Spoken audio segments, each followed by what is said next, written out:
But what is there for us, and how to read, how to take away from those budget lines. So for that, we have a renowned speaker on this evening. So welcome to all of you. And first of all, I would like to hand over this to Mahendra sir to provide the welcome speech for the today, and welcome all the guests on this evening and the speaker as well. Mahendra sir, over to you. Thank you so much, Sagarji. I welcome you all this budget session 2025. So beyond the number and reading between the budget line, I think this is the very relative themes which is given by the Pimpri chapter. I must congratulate all the Pimpri chapter member the way they are taking efforts for the our all the members to upliftment for the enhancing the education and conducting various CAP. So we have with us a very eminent speaker, CMA Dr. Girish Jagotia sir, the fellow member of our institute. And sir is always ready whenever we call him. Sir, we need your guidance. Yeah, we want to keep a seminar on this session. So without hesitation, sir, always accept our request. Sir, thank you so much from bottom of heart the way you are doing extraordinary work for upliftment our professional. So so with because we have to hear from him his angle and perspective how this budget is helping to as a middleman, because everyone saying that this is the budget for the only for the Bihar and only for the middleman. So we have with us the expert. I will not take too much time. Once again, I thank you all for coming for this seminar, and I will hand over to again Sagarji. Thank you so much, sir. Thank you all.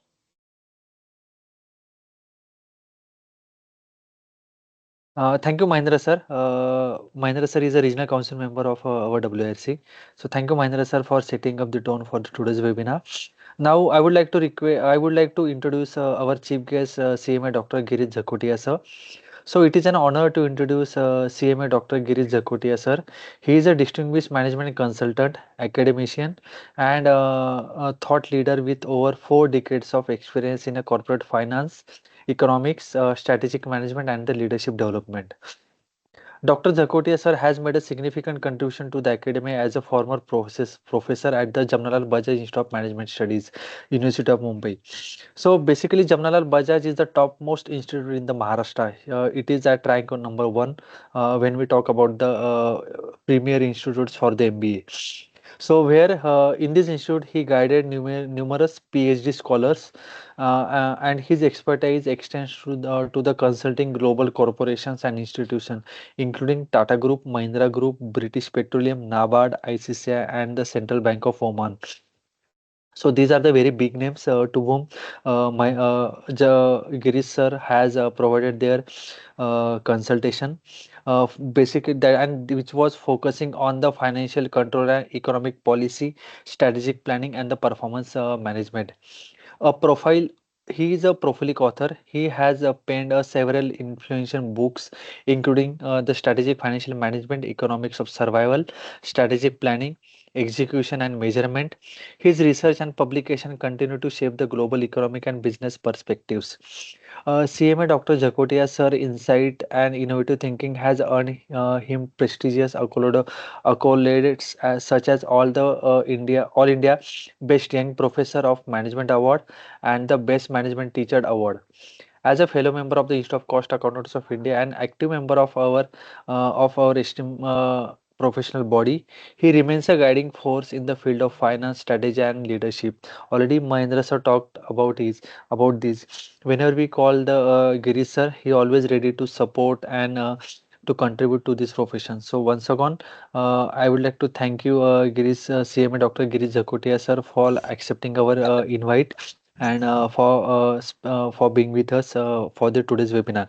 So please join me in welcoming CMA Dr. Giri Jakotia sir. Uh, Jakotia sir, now the stage is yours. Thank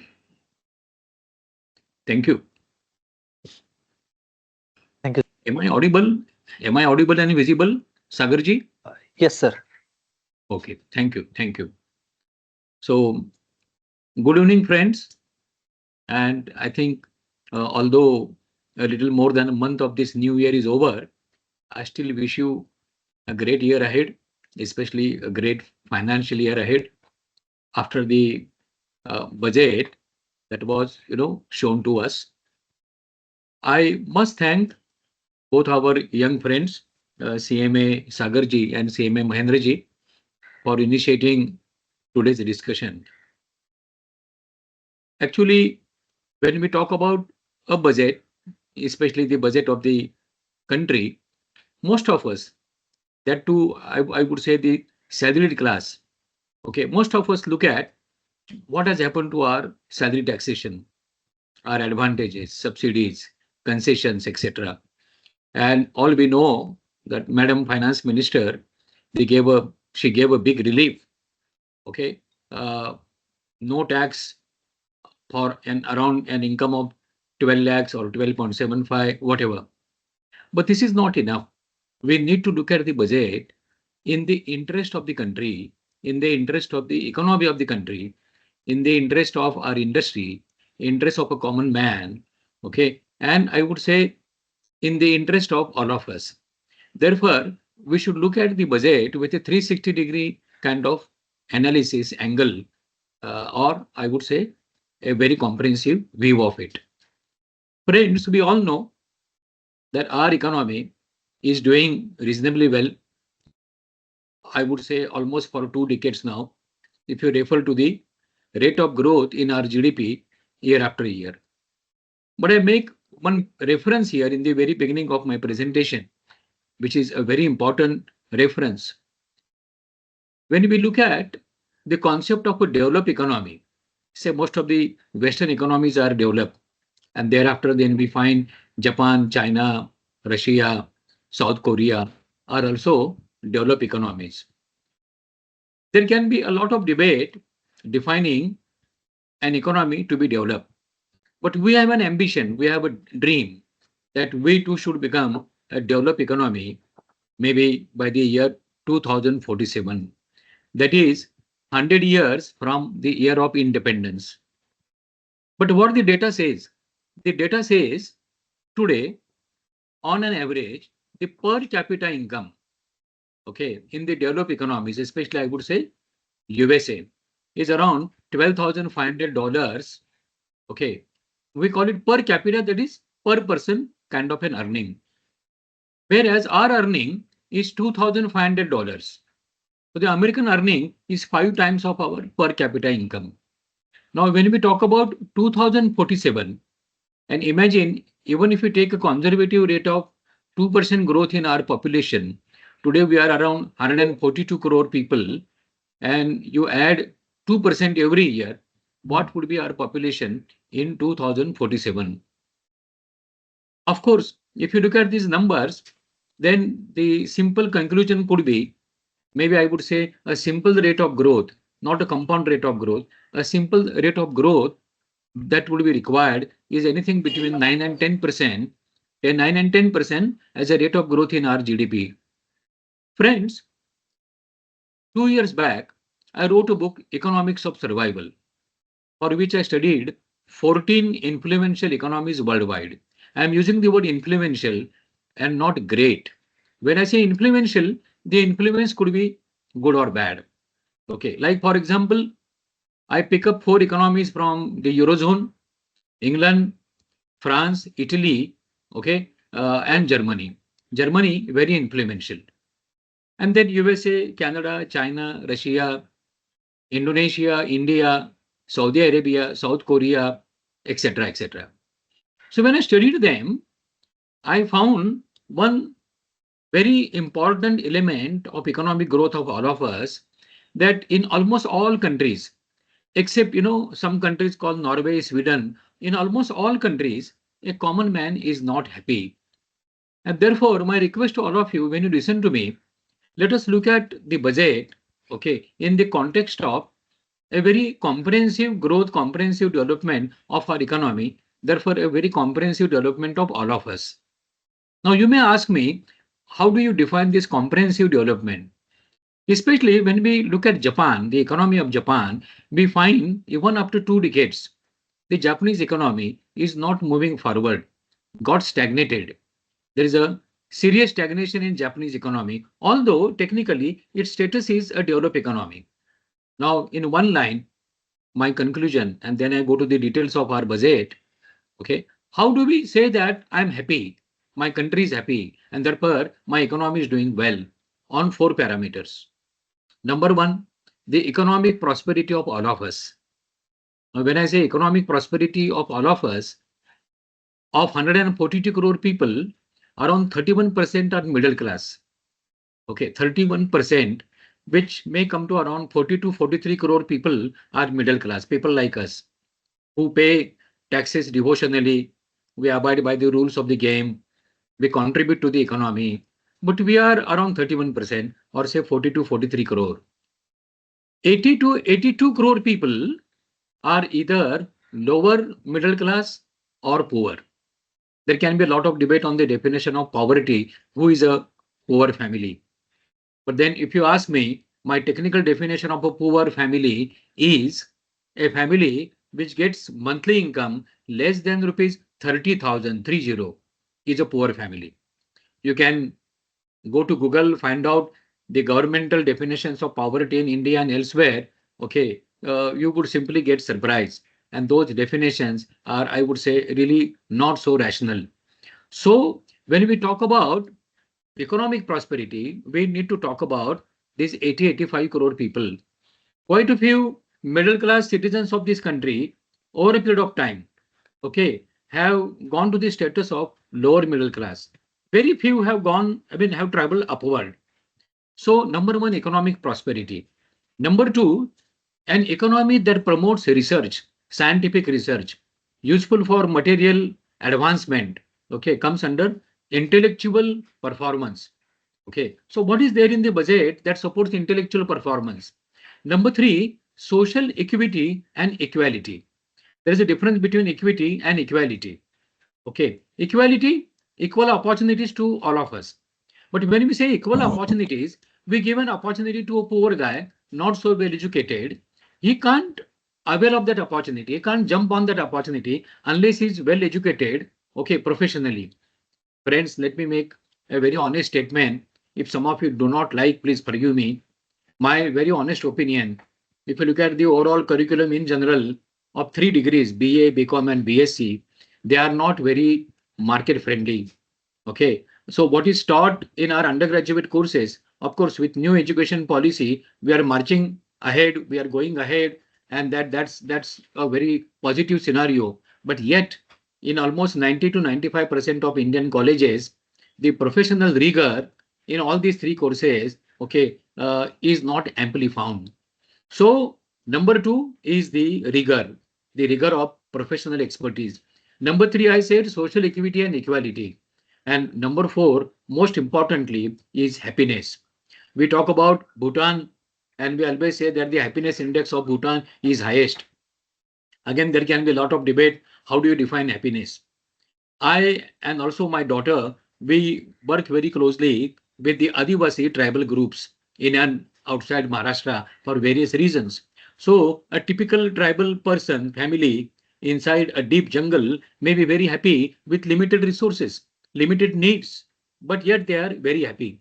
So on this overall platform, let us look at the budget carefully, closely. Okay. And therefore, let us also remember the very title of our discussion today is reading beyond the numbers and reading between the lines. Both are important. Okay. And hence, one common dilemma we face, there are so many numbers in a budget presentation by each and every finance minister, but we do not know what happened to the provisions made last year, whether those were implemented. Okay. And then a provision this year, is it a decline or a rise?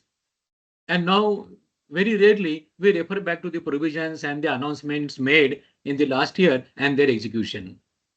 But then, one very important factor here is this budget, okay, has come out with a declaration that we may have a deficit of around 4.5 to 4.6%.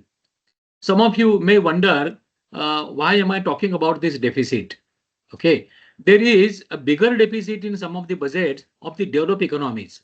They don't worry much about deficit. As long the money collected through taxes, direct, indirect taxes, I would say dividends and soft loans, some other revenues, as long they are spent on development. But for our information, as on today, out of the overall revenue we generate, we means our country generates around 25% is spent on servicing the loan. 25%. And then you look at the second part of our expenditure is on the bureaucracy, or I would say the what you call people who run this economy, who govern this economy, who help our political representatives. Okay, overall. So their salaries, pensions, etc., etc., is another 25 to 26%. Okay, so let us imagine if these two are deducted from 100 rupees, what is left for development? Okay, so with this background, let us come back to the budget. I would say that couple of areas in the budget, okay, if you look at them apparently, they are really, I would say, satisfying. They look with a little joyous mood for all of us, especially the statement I made about the salary exemption, okay, 12.75, etc., etc. But then again, if we apply the inflation index, okay, rather some of us would feel this should have been done long back, maybe a couple of years back. This is the union budget presented by our government, okay, ruled by Bharatiya Janata Party and their friends. And it is a budget presented to us in the first year of their what you call third regime. Okay, 10 years are over. This is the 11th year of their governance, and they are presenting this budget. So, friends, I make one more very frank statement here. Every budget should push structural long-term changes in the economy. Okay, so one eye is on next year provisions, next year performance and execution. One eye that could be, I would say, 50%. But the other 50% is a long-term approach. A budget should push long-term, what you call reform, long-term reincarnation in an economy like ours. Why? Because some of you must be aware, or all of you must be aware, in 1950, we were slightly ahead of China. 1950, you can check. Today, in 2025, almost on all parameters, China is 2.5 times of us. Okay, whether it is the rate of growth in GDP, the size of China's economy, China getting patents and copyrights, China share in exports worldwide, and very recently we have a data China's share in making and selling electric vehicles. Okay, initially, as I know the automobile industry, we were a bit ahead of China in terms of design and electric vehicle and the infrastructure required. But in last 3 years, where is China again? Although we are doing okay, we are also doing impressively well in the area of electric vehicles, but China is far ahead of us. Okay, all this is surprising when we know that there is a political dictatorship in China, communism or the rule of Communist Party in China, and yet on the economic front, it is doing wonderfully well, and therefore it is challenging the very economy of the USA. अब मैं अपने budget की ओर आता हूं, okay, one by one, and as has been expected from me and you, we should go beyond the numbers and read between the lines. The first part of our budget, which is very important, is for the agriculture sector. Okay, classically, traditionally, we say an economy is made of three sectors: agriculture, service, and manufacturing. But if you ask me today, there are five sectors. These three and two new sectors. Okay, the fourth sector, I call it nanotechnology. Okay, which has been there for quite some time. And the fifth one, I would say, the advanced researches in technology and technological development. Simple example, artificial intelligence. Okay. Hello. Please mute yourself. Okay. We have enough time, to the end of my session. We'll have a question answer session because I find some of our members are raising some questions. I will come to those questions also. Coming back, agricultural sector generates 50% of our employment, and that too mostly in the unorganized sector, not taken care of very well. Agricultural sector, okay, but its contribution to the GDP is only 18%, 18%. Okay, the maximum contribution today to our GDP is from the service sector, then manufacturing, and then agriculture. But when we come to manufacturing, there again, okay, we need not be very happy. Why? Because with a growing suspicion about Chinese economy and Chinese government, okay, many countries are reducing their transactions with China. Okay, so now imagine if China lost 100 rupee business in last couple of years. China's loss of business 100 rupees. Okay, we could pick up only 18% or 18 rupees out of 100 rupees. A bigger chunk has gone to, okay, country like Vietnam. Very recently, I visited this beautiful, nice country, very small country, but then doing fabulously well on the export front. Okay, now when we say to the agricultural sector, okay, agricultural sector, जैसे मैंने कहा, some of the good announcements, those were made in our budget. Okay, I must agree with our finance minister. Okay, she talks about when she talks about agriculture, she talks about the कृषि उन्नति fund, कृषि की उन्नति होनी चाहिए. Okay, but then I'm not touching the amount here. If you touch the amount, take it as a percentage of the total budget expenditure and also compare with last year's expenditure. Here again, we may not be very happy. Why? Because let me tell you frankly, in last 11, 12 years or rather 13, 14 years, the percentage of our expenditure in a budget, especially on education, okay, has been going down. Worldwide, if I look at developing countries, forget developed countries, in developing countries, around 8 to 10% of the budget is spent on education, whereas what we spent on education is something between 3 and 4%. Okay. Now, when we talk about India marching ahead, okay, India to become may not be number one but number two, okay, in couple of years to come, all that requires what? All of us contributing to the manufacturing sector. The growth in manufacturing sector is also not very promising. So there is a lot of pressure on the service sector. But the data says last 3 months, in last quarter, okay, the service sector growth or the rate of growth has also declined. Now, there are factors outside our country which are beyond our control. Let us call them the global factors. If I quickly refer to them and then come back to the budget, you will appreciate my discussion on the budget little more. We know what is happening between Ukraine and Russia. Russia, Iran, North Korea, China, okay, they are one group. And then there is an opposite group led by USA and most of the countries from Europe, South Korea, etc. We are going with a political diplomacy that we are claiming to be a neutral country. But that doesn't help. That is not enough. Okay, we know that Russia is supplying us crude oil at a cheaper rate, but that Russia may stop anytime because Russian economy is not doing well. Its war against Ukraine, okay, has I would say troubled its economy very seriously.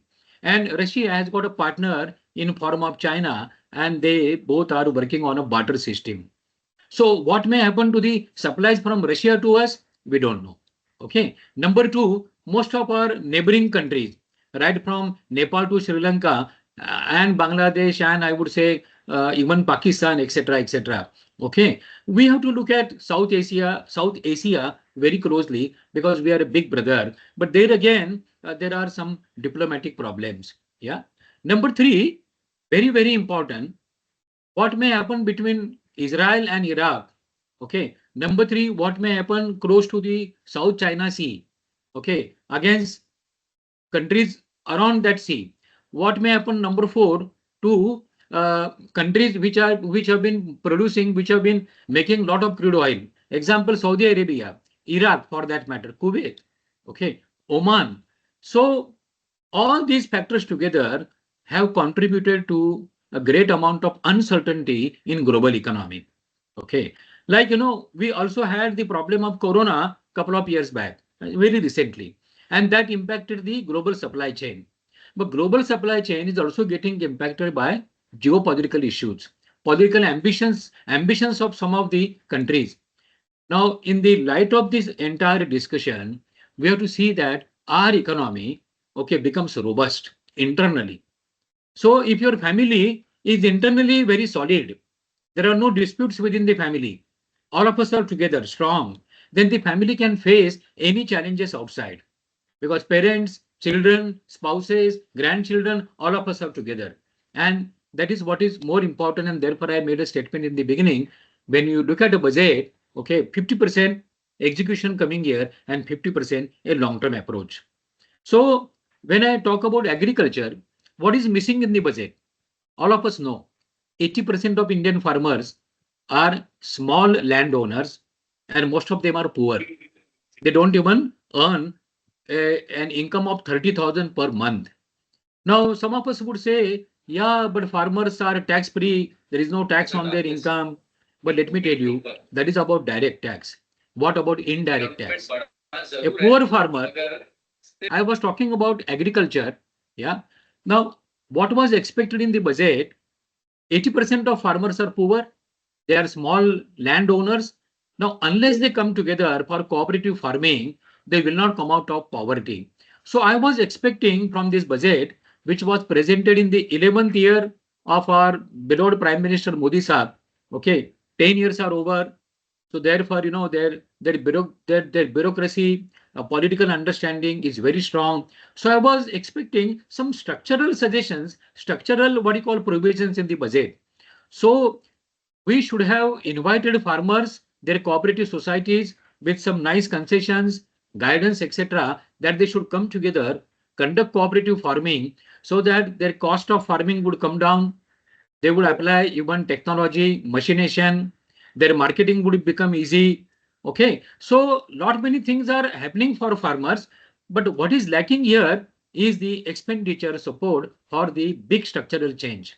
Okay, so I have seen couple of union government ministers have contributed well to agricultural sector, but all those contributions were, if at all you ask me, were not at all enough for reincarnating the agricultural sector.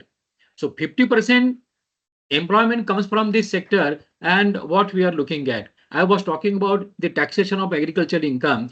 My very frank opinion is those rich farmers who may be around 5 to 8% of all farmers are very rich. Okay, they must be taxed at least to the tune of 10% to begin with.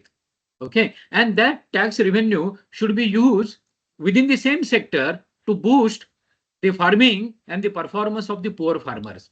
और ये हो नहीं रहा है. Okay, since our independence, rich farmers are not getting tax, and I think that is not acceptable. Okay, number two, if we say that farmers don't pay income tax, but farmers pay a lot of indirect tax, that is, okay, the taxation on all their items of agriculture, be it pesticides, okay, or I would say even for that matter, I would say the seeds, etc., etc. Every time they pay GST, and that amount of GST is really a serious amount. So how do we look at agriculture? Is my first point, my first argument looking at this budget. I'm not blaming the present government. I'm talking about जिसे हम सोच कहते हैं, vision कहते हैं. There has to be vision. Okay, coming back to agriculture, and then I conclude in one line. What happens in agriculture? We have been observing. If one crop goes up with a market price, a cash crop or maybe any crop, it well received in the market and it gets a very good price. 80-90% farmers jump into it, and then there is an oversupply problem. Conclusion, our agricultural sector requires integrated planning. The government setup should guide farmers. Okay, कि कहाँ क्या उपज होनी चाहिए, कौन से state में क्या होना चाहिए. Okay, and then therefore, the supply chain mechanism would be well maintained. The present government only declared couple of years back that our farmers should get 1.5 times price of their cost of agriculture. Among the cost accountants, quite a few cost accountants, they know what is agricultural costing and the minimum support price. There were 3 formulae developed for agricultural product pricing, etc., etc. But this budget doesn't talk about this structural change. अब मैं और आगे चलता हूं. The second point here, okay, there is a marine development fund for small fishermen. Good. I'm deliberately not talking about the amount. If you look at the amount, 300 crore, 3000 crore, in absolute terms, it looks interesting, impressive. But if you take it as a percentage of the budget and compare also with the amount that was provision last year and the execution, then that would become a complete analysis. Fishermen, we all know, I frequently visit Konkan. I also visit Kerala for that matter. Okay. The reality today, there is a growing amount of indulgence by the corporate players, okay, in that sector. So what is to be done here? Almost 27%, maybe little more, 27% of coastal people, okay, they survive with this kind of activity, especially fishermen. Okay, so Fishermen Development Fund is not enough. What we need to see is all their areas, earning areas, are safeguarded against the corporate intelligence, corporate machination, corporate automation. Okay, that was my second point. I'm going with the title of our program, reading between the lines and going beyond the numbers. The third one, where our finance minister and also our respected prime minister, they use a word GYAN, GYAN, GYAN. Okay, उसमें G for गरीब, Y for the younger population, A for अन्नदाता and N for नारी. Okay, ये हमें कहा गया इस budget के दरमियान. Very interesting, very meaningful title. And there was also a statement made that we will concentrate through this budget, okay, and their concentration will be on things like export, manufacturing, etc., etc. Now, let me come to number 3 point. In the export arena, we are mostly not at all competitive. I work with many companies, many exporting companies. In last couple of years, okay, what is putting pressure on our export is not adequate cost competitiveness. And one important factor is GST. अब यहाँ पे क्या हुआ है? Please don't call me socialist or communist or whatever. Okay, whatever I write, whatever I talk about, I always talk about and write about a common man. Now come back to a change that was made. Our corporate tax rate was reduced to around, say, in inclusive 24 to 25%. It was around 30, 31%, okay, couple of years back for a very long time. Now, if you are reducing that by around 5%, what is the loss of the tax income from the corporate world? Look at that.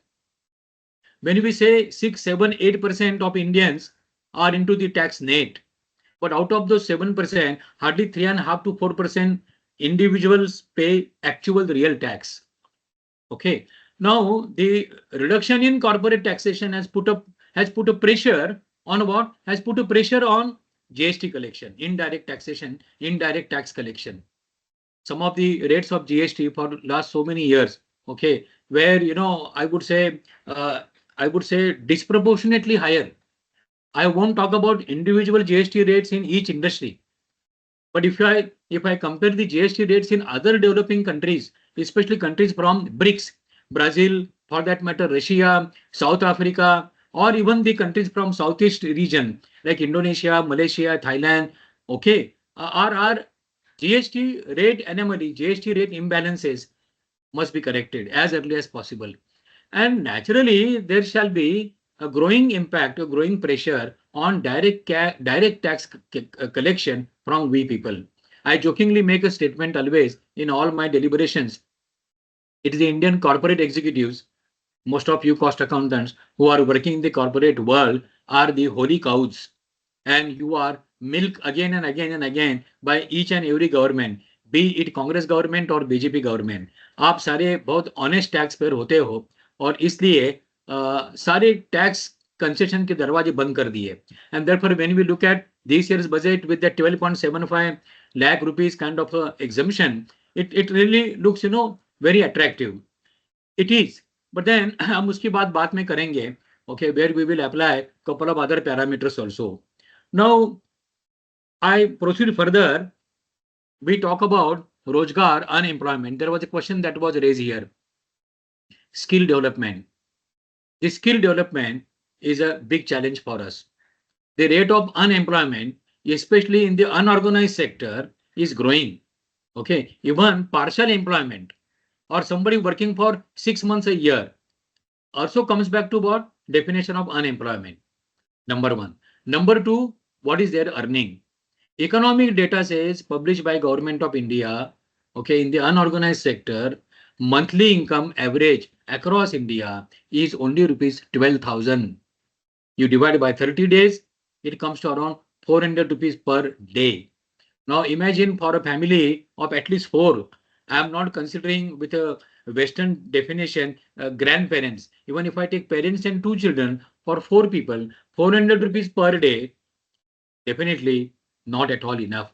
Okay. And with this income, forget that the children would be given proper education, etc. etc.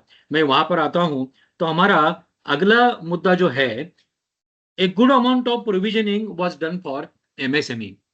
Okay, the small, medium-sized enterprises, mini enterprises, etc. There has been a provisioning done in the budget. But let me again take you to another economic model. I am of a strong opinion. Each district in India should be an independent economic activity center district. And in a district economy, local economy, the major four players are the small farmers, consumers or customers like us, small, what you call shop owners, and small manufacturers. Okay. If these four are connected together, through what? Through the circulation of capital within the district as far as possible. The savings of the district are at least 50 to 60% used for that district. Okay. And then the district economy becomes a center of identification, a center of control, a center of progress.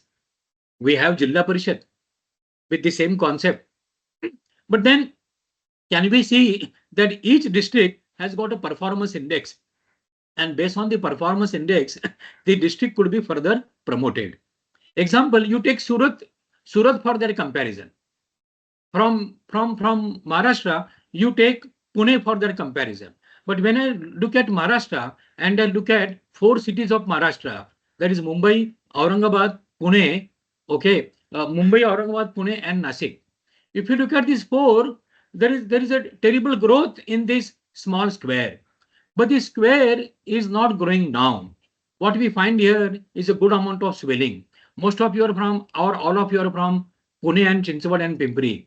Okay. So if I talk about Pune, Chinchwad, Pimpri, infrastructure, roads, water supply, okay, and many other items which come back to civilization, there is a big challenge. And what is happening in the rest of Maharashtra? Okay, there is a growth and development happening in Nagpur. Okay, thanks to our present chief minister and the overall view about Nagpur. But otherwise, what is happening to Maharashtra? So when we talk about the small manufacturers and small traders, if they can come together for what? For product development, innovation, and especially working capital finance. Now, most of you must be aware what is the rate of interest on working capital finance for the SMEs, for the small and medium-sized enterprises. It is worrying. Even if I take it on an average, I would say conservatively around 12%. 12% also is worrying. And then you can't remain competitive. Quite a few SMEs, they want to export. Some of them are exporting. But again and again, they come back to what? Working capital finance, especially inventory finance and receivables finance. So the provision made in this budget is not at all enough. Why? Because there are 6 crore SMEs, if not less, more, across India. And they are the biggest employment generators after the agricultural sector. Of course, quite a few of them are also connected to the agricultural sector directly and indirectly. So if we look at the financing of SME as a ratio to employment generation, that would be very interesting. Okay. So what employment generation Walmart does in India and what is employment generation done by our SMEs, you can compare. It will be a very interesting comparison. Walmart turnover, suppose global, is say 2 lakh crore rupees, and globally it has got 2 lakh employees. So per employee, the turnover of Walmart is 1 crore rupees. Now come to an SME, a dukandar, okay, a small, what you call a grocery shop or a small shop. The owner and his two servants.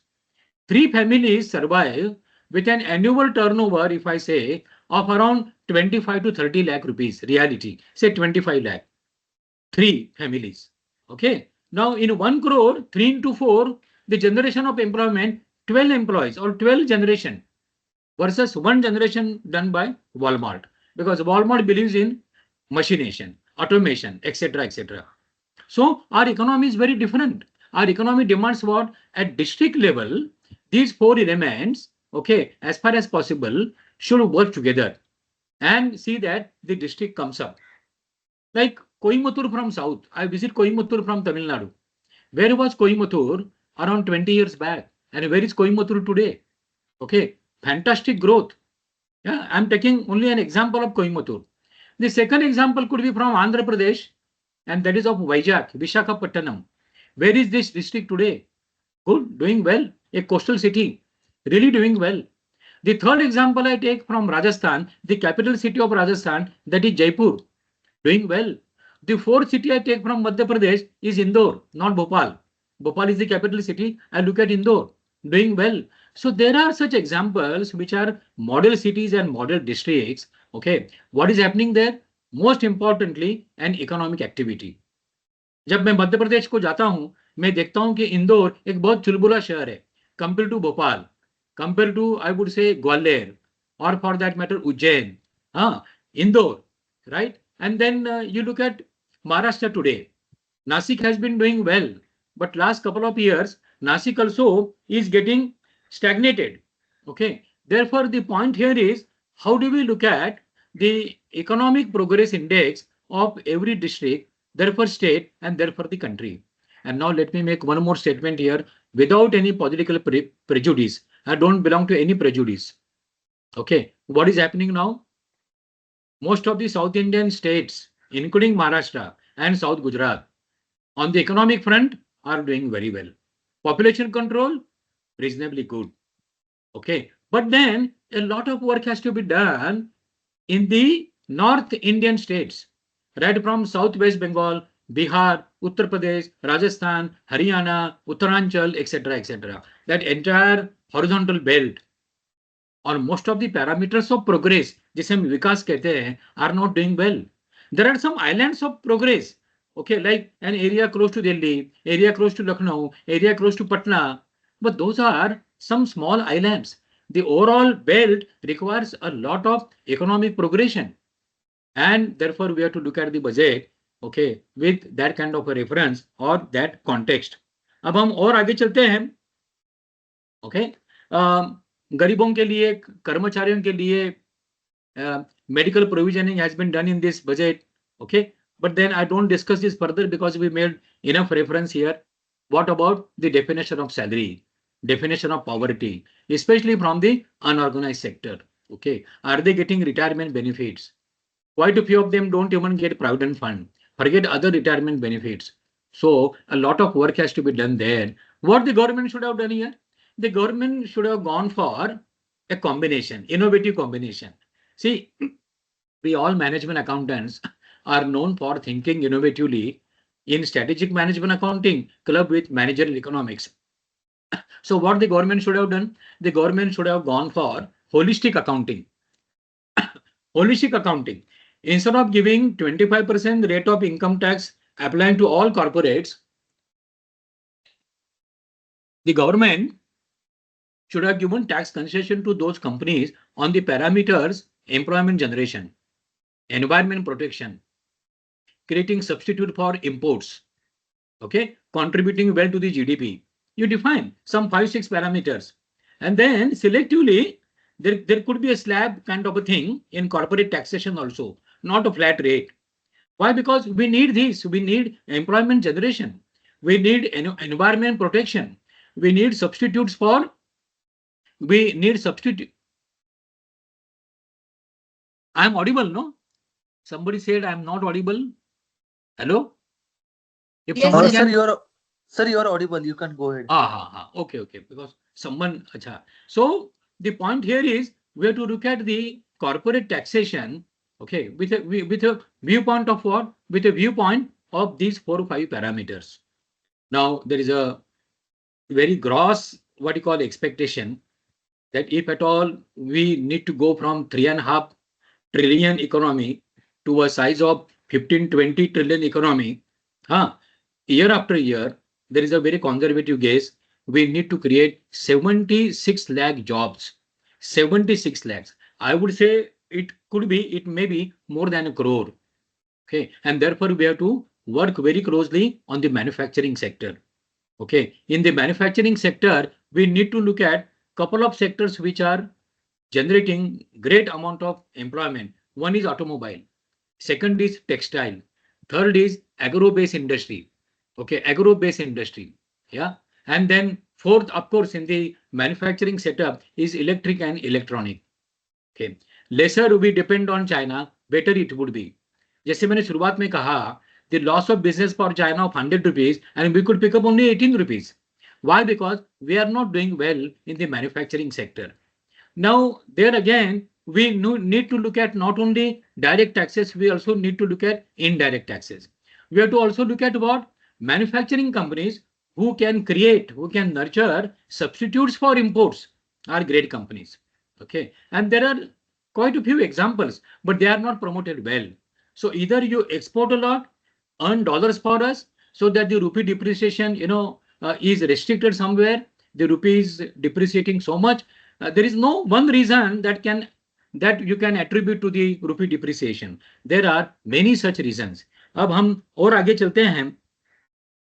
There is a provision about broadband to be provided in the schools. Broadband.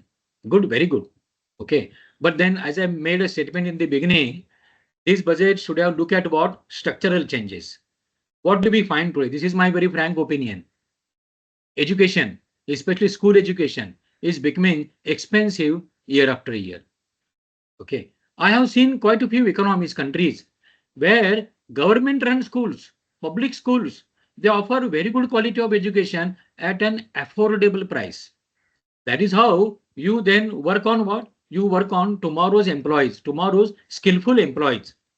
If you make education expensive, there are 7 elements which are 80 crore people require at an affordable price. Education, food, energy, travel, okay, housing, yeah, medical treatment, okay, and number 7, which is also very important, okay, is what you call the allied benefits that a family requires. Now, when you talk about inflation, rate of inflation and the basket of commodities and services, that also needs to be corrected. And it should be corrected keeping in mind the interest of these 80 crore people. तो मेरा ये मानना है these 7 items of livelihood, progress, okay, improvisation. If you look at them, I am not against privatization. I am not against entrepreneurship.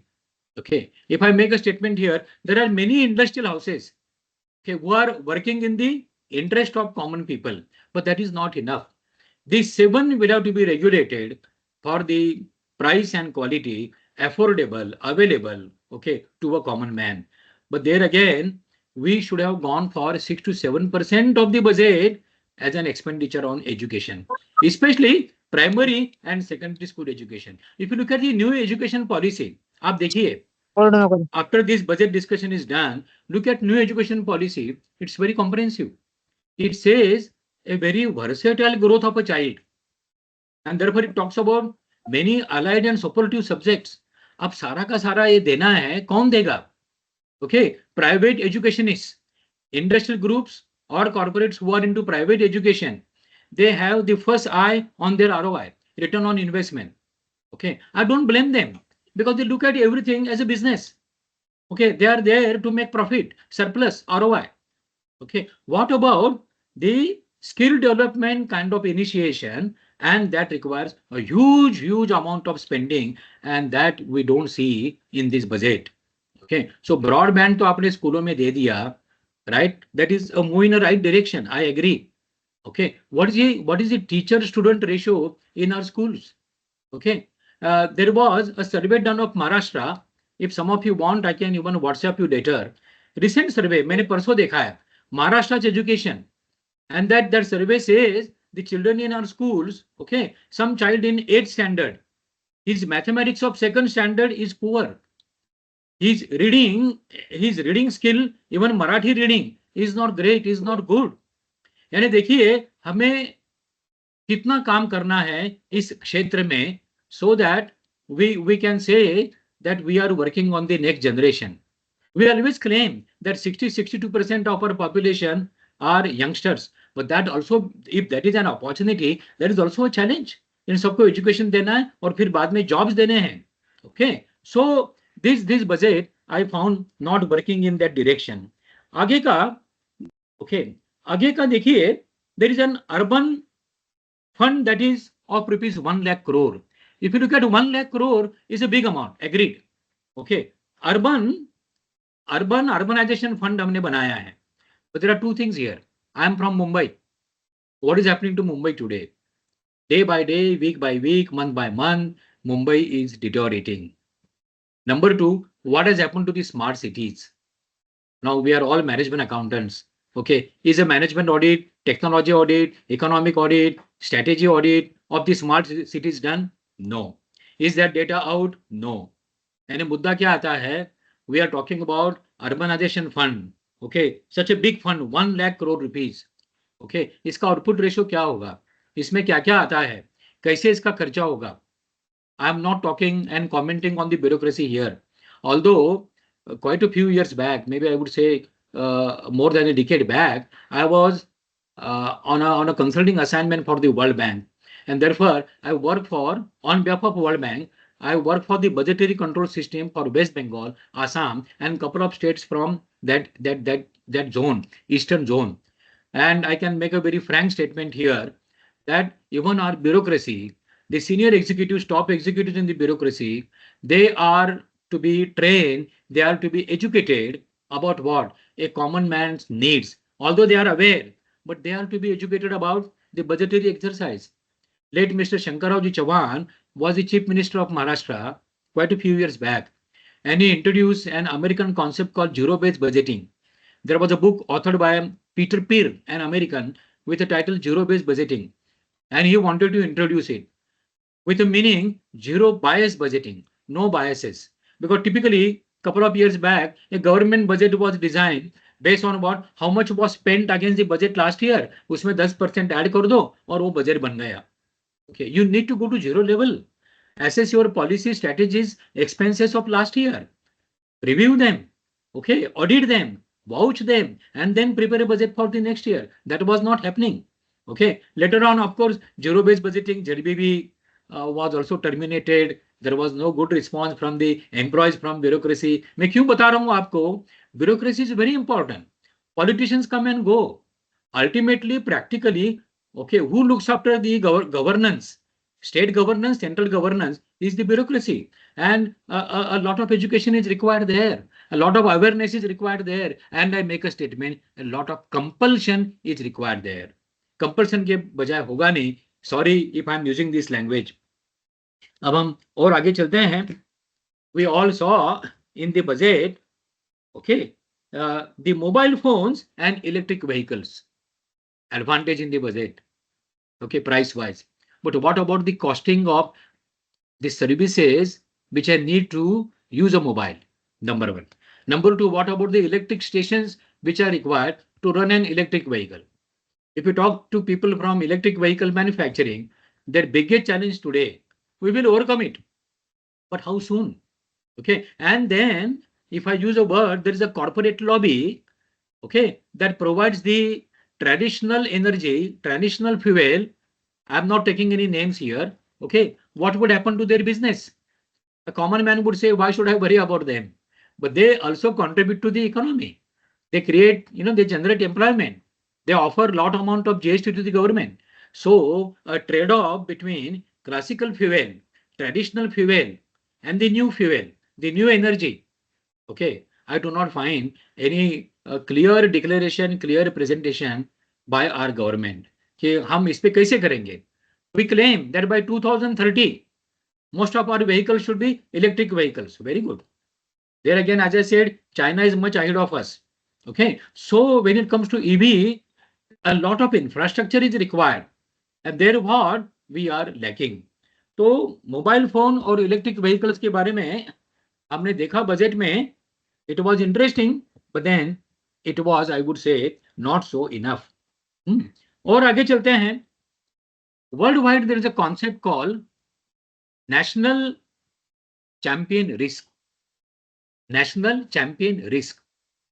There are some corporate houses, some business families, which are today viewed as national champions. मैं उनके नाम नहीं लूंगा. But then what is happening now, quite a few investors in India and from outside India are slightly worried. They look at these national champions and their influence, their impact on the economy. Okay, which sectors are available to national champions and which sectors are available to us? Would there be fair competition? Okay, like if some companies are favored a lot by our government machinery, okay, on various parameters, then the investors from outside and the investors from inside, they have a little worry when it comes to their risk return mechanism, risk management. I am talking about fiscal risk, economy level risk, opportunity risk, and we need to look at this because this was a challenge in South Korea a couple of years back, and South Korea didn't do well. And where is South Korea economy today? Good economy, but at a rate it was growing a decade back is not happening there. Same is the story of Japan.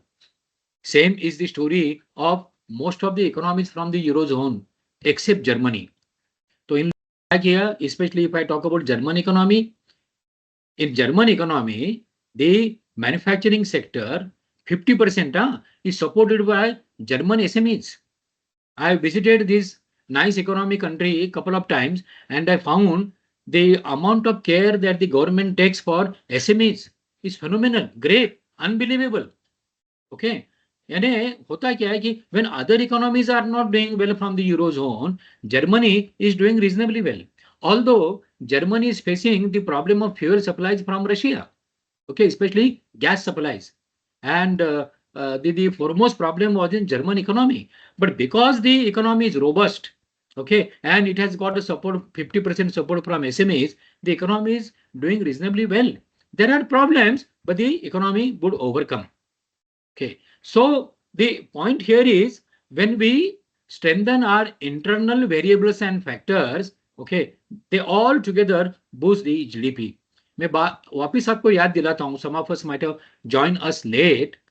Our per capita income is around 2,500 American dollars, and in a developed economy, the per capita income is anything from 12,500 to 15,000, 5 to 6 times of our per capita income.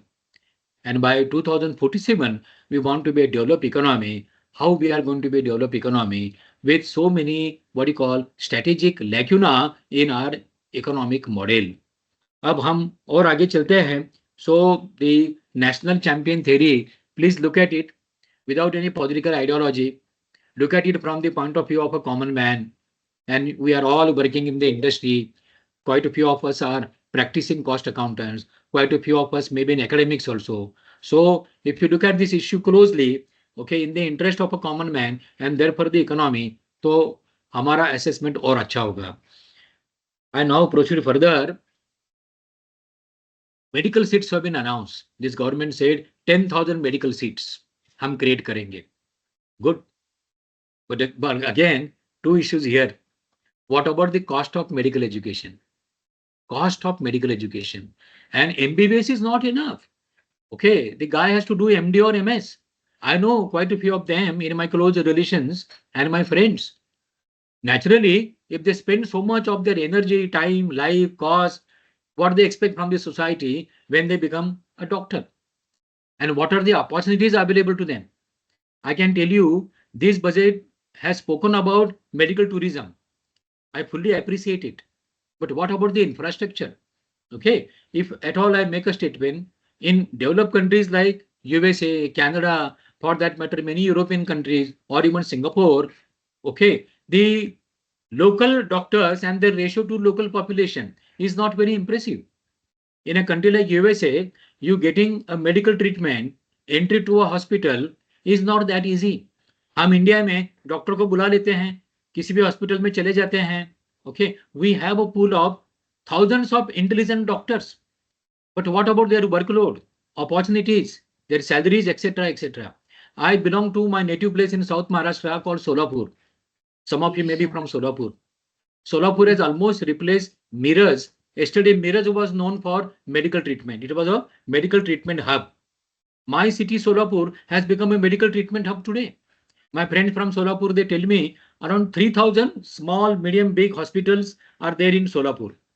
And a whole lot of North Karnataka, Usmanabad, and couple of other what you call cities, people from those cities, they come to Solapur because they stay in Solapur is manageable, the medical treatment is affordable, okay, yet the infrastructure, medical infrastructure in Solapur is not adequate. Solapur is a case study.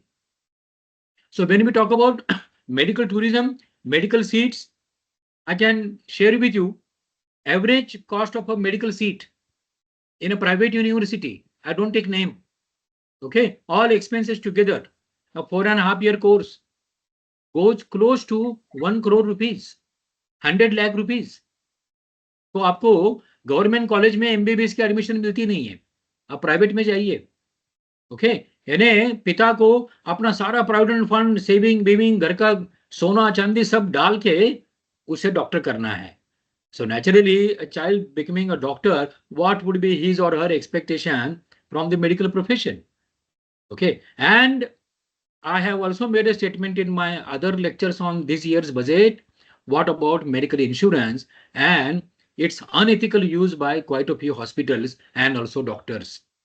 काफी कुछ गड़बड़ है वहां पे. Jokingly, हमें सबको पता है, if you go to a hospital for a treatment and if you have a medical insurance, okay, you are attended reasonably well because you have that, paying capacity. You are insured medically. Okay, तो आपके पहले medical insurance cover की ओर देखा जाता है और फिर आपको कितनी ट्रीटमेंट देनी है, कैसी देनी है, blah blah blah. This is not correct. Although we have a large pool of doctors, a large pool of, I would say, medical nurses, okay, a reasonably good number of hospitals, but then what is the quality of the medication that is provided by government hospitals? वहां हमें बहुत काम करना होगा. Okay, don't look at the 5-star hospitals from metro and semi-metro cities. Go to the interior of any state, not just the northern belt I spoke about. Any village, town of India, you go and you would find that the medical treatment, availability, pricing, okay, etc., is not very good. It is not pathetic, but it is not very good. अब और आगे हम चलते हैं. Okay, and that is about, I already spoke to you, but I repeat it, which is very, very important, is the investment in infrastructure. अब देखिए, on one side, our stock markets are doing well. I mean, exception of what you call, I would say, a reduction in last couple of weeks, etc., etc. I also invest in the stock market, especially I'm a long-term investor. I don't speculate. We are all management accountants, cost accountants. We can always assess the financial, strategic, and operational health of a company out of those blue chip company list, and then we can decide where should we invest. Okay, and then we know that whether the economy is doing well or not, the index is going up or going down. These great companies which I select are doing very well. तो मेरे पैसे को खतरा नहीं है.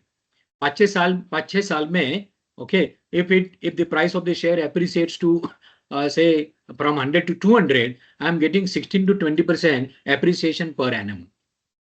We management accountants, this is my suggestion through my lecture. We should also create some WhatsApp groups. I shall be very happy to come to such a group. अगर आपका पिंपरी चिंचवड़ का ग्रुप होगा तो, okay, and we should carry out a discussion, healthy discussion. What are the investment avenues available to the middle class? Lower class के पास saving ही होता नहीं है. Okay, so forget them. Richer class, they have their own avenues, their own consultants. Okay, they may invest even outside India also, and they easily come together. Okay, to take advantage of tomorrow's economy. जैसे we all know in couple of cities and couple of states of India, it is a member of the richer class, close to politicians and bureaucrats. उनको पहले ही पता चलता है कहाँ road बनने वाला है, कहाँ रेलवे लाइन डाली जाने वाली है, कहाँ क्या होने वाला है, चलो वहां की जमीन पकड़ो, वहां की जमीन में डालो पैसा. Okay, and they are quite well assisted by some of the members of the bureaucracy, members of the political class. हमें तो ये मिलता नहीं है. Okay, maybe I make one suggestion here. Please don't take it as if I'm promoting my book. I and my wife, she also is a fellow member of our institute, Manjari. So we co-authored a book, Finance Made Simple. Okay, उसका जो last chapter है, उसमें हमने थोड़ा discussion किया है. A middle class executive who may be listening to me or a cost consultant, हमें कहाँ investment करनी चाहिए. Most of us are not even aware correctly, scientifically, what should be the percentage ROI on my personal portfolio. हमें ये भी नहीं मालूम होता है. Okay, इसका discussion अलग से हो सकता है, लेकिन maybe I would make a marvelous statement here. Okay, it should be around 13 to 14%. Whereas the business ROI, business operating ROI should be around 20%. मैं ये क्यों बोल रहा हूँ आपको? This 20% I call it generic ROI applicable to Indian economy. And therefore, no wonder if the FIIs, they invest in our stock markets.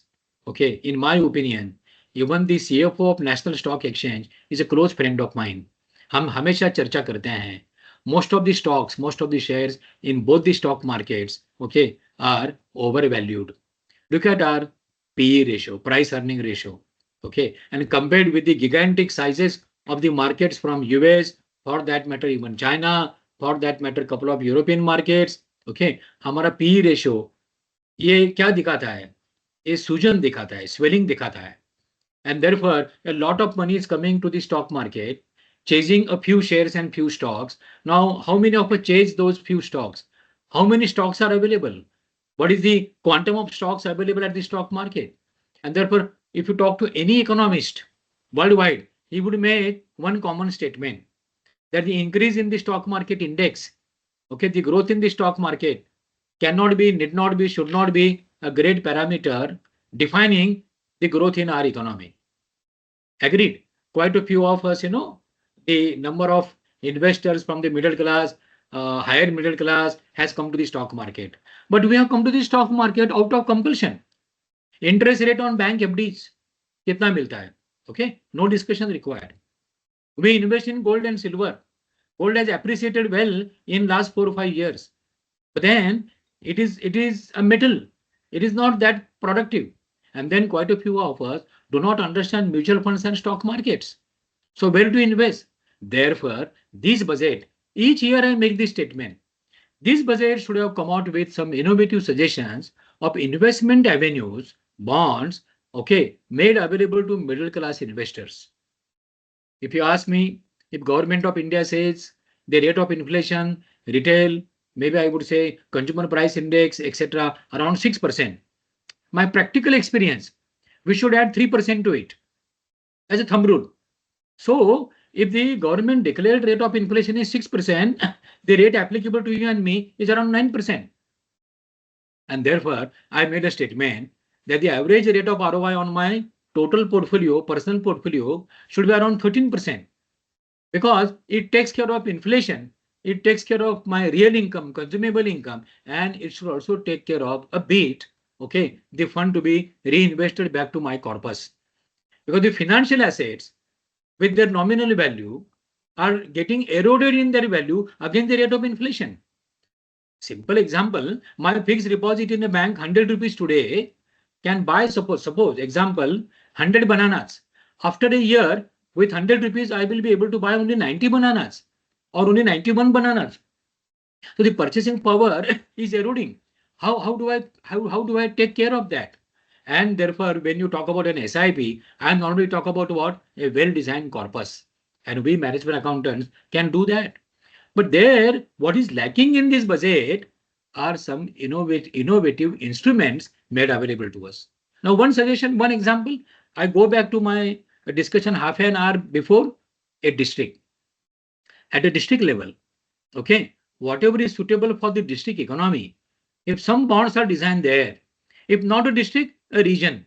जैसे हम कहते हैं महाराष्ट्र में Western Maharashtra, Southern Maharashtra, Konkan Vidarbha, Khandesh, North Maharashtra, Marathwada. So these regions in Maharashtra, they have certain peculiarities. Like Marathwada, okay, is always troubled, is always under pressure. To some extent, Vidarbha also. Okay, but the point here is, you look at a region or a district, can we design some nice innovative instruments, investment instruments? उससे क्या होगा? Those instruments are available at district level. There should be a concept of district bond market, district stock market.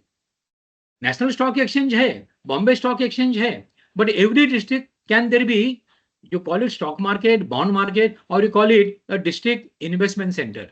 नाम कुछ भी दो. It should be available there with proper guidance to all the investing families from that district. उससे क्या होगा? A finance, good amount of finance would be available within the district to the SMEs and farmers, small manufacturers, small दुकानदार and farmers. Okay, यानी वहां पैसा वहां का जो वहां घूमेगा, okay, उसका बड़ा फायदा होगा. लेकिन मेरी Marwari communities, my community, Gujarati community, Sindhi community, even Parsi community, okay, I would even say some communities from the south. What the community does? The community takes care of the community driven deposits. Okay, good or bad, ethical, unethical is a different discussion. So the manufacturers, businessmen from my community, if they ask me, I should deposit my money with them for 1-2% rate of interest higher than the bank, okay, it could be great. And there is a, what you call, society pressure on those who are borrowing from us. They repay my loan on time. They pay me good rate of interest, maybe 2% more than the bank interest rate. This is just an example. What I'm talking about is not about a community specific example. I'm again coming back to a district level discussion. One more example here, very, very important. Gautam Buddha was from India, right? So the religion called Bauddha Dharma, इसका निर्माण यहाँ हुआ. And then it has gone to Japan, for that matter, I would say Thailand, to some extent to China, Myanmar, Sri Lanka, etc. Let's talk about Japan. Okay, now in Japan, the rate of interest offered by Japanese banks to their depositors is around 0.5% to 1%, may not be even 1%. Now, I was expecting this budget to talk about at a global level. It can be global, I would say global business funding kind of a, what you call a structure. If we borrow from Japan, okay, we can borrow from Japan interest-free loan to make a beautiful train. हम train के लिए तो पैसा लेते हैं, चलो ठीक है, no problem.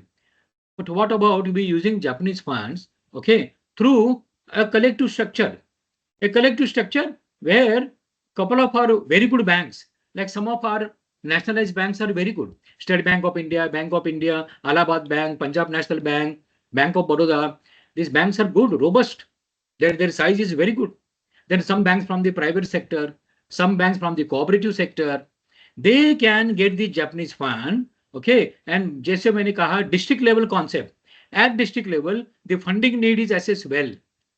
Now, the Japanese currency, Indian currency, foreign exchange risk coverage, let us say 4%, 1% Japanese rate of interest. Bank को हमने 1% दे दिया उसका कमीशन, 6%. तो 6% में अगर लोन मिलता है to an SME or maybe even I would say any manufacturer, any service center, any agriculturist, 6% में हमें लोन मिलता है और वो लोन मिलता है 20 साल के लिए, 10 साल के लिए. Okay, so my debt service coverage ratio, my DACR would be beautiful. I shall be in a position to structure my loan against my cash flows, my taxation, my growth of business, my what you call my positioning in my life cycle of my business. सारा का सारा हो सकता है. But that requires what? Okay, that requires innovation in banking, supported by political and bureaucratic wish. लेकिन ये इसकी जो शुरुआत होती है, ये शुरुआत बजट से होनी चाहिए. Japan respects us a lot. Many Japanese come to India. They visit Bodh Gaya, they visit Aurangabad, Ajanta Virud. Okay, they visit couple of places in India. Okay, so Japan could be very well interested, provided, okay, on government level, okay, at that level, we initiate and a lot of funding is possible. Then what is happening to Japanese economy? Around 35% of Japanese people are above 60. Unka pension, medication, वगैरह वगैरह, okay, is also a pressure on Japanese economy. And the manufacturing people, the number of manufacturing, what you call people in Japan, that number is shrinking. This again is an opportunity. If you can send some of our engineers to Israel, and I would say, what? I don't have an exact number, but close to 1.5 crore. 1.5 crore Indians are working in the Gulf countries, oil manufacturing countries. Okay, and I'm not talking about the number in USA, UK, for that matter, South Africa and Southeast countries. मैं उनकी बात ही नहीं कर रहा हूँ. If this is the performance of Indian workers and employees in different countries where it is difficult to work, perform, we can easily transact, discuss with Japan, and we can tell Japan for 20 years, for 15 years, we send our engineers to you. We send our chartered and cost accountants to you. Okay, we send our workers to you, that they would generate, they would create value for your economy. Okay, अब ये करने के लिए हमें budget में प्रावधान की जरूरी नहीं है, but the budget should come out with what some attractive schemes. जैसे मैंने कहा, there are quite a few schemes in this budget.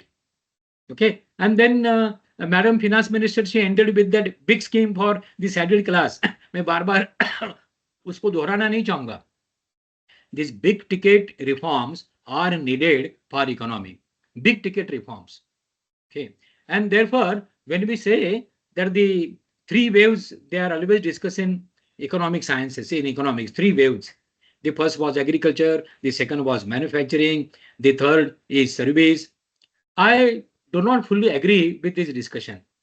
Okay, wave after wave comes to an economy, agreed. But what happens to an economy today? Now I am talking about a 3x3 matrix. Okay, 3x3 matrix is what? Manufacturing, service, and agriculture. Okay, on the left side vertically, the three are public sector enterprises, private sector big corporates, and private sector SMEs. So look at this 3x3 matrix. Okay, and then apply it to our economy. Who is contributing, okay, to what level to our economic growth? आपको ध्यान में आएगा, even as a percentage, like I gave you the comparison of Wall Street versus a small shop. Okay, now similar can be a comparison between a big corporate and a small दुकानदार. अब यहाँ पे क्या हो रहा है? As I spoke about the taxation slabs, etc., even for the companies. Okay, there is a concept. The Americans named it as EVA, economic value added. EVA. Okay, just on my request, when you go back from this discussion, this session, apply a very conservative rate of WACC, that is weighted average rate of interest from the balance sheet of a great company, and apply to the reserves sitting in the balance sheet.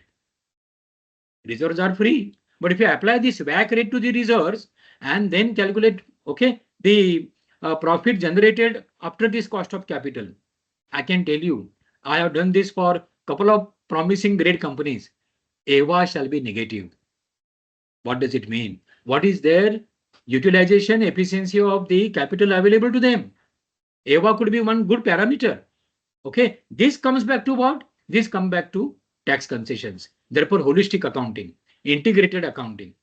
And I have requested our institute, okay, and I have also said, I have offered my what you call services, that we need to work on holistic accounting, integrated accounting as a separate subject.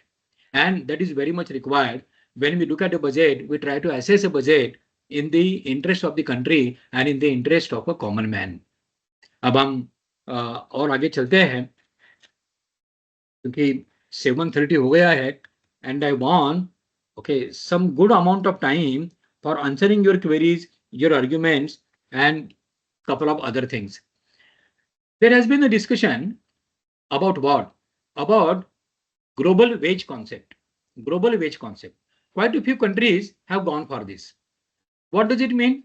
Across the country, say India, every poor or every lower middle class citizen should get a minimum salary, and whatever is the gap should be supported by the government.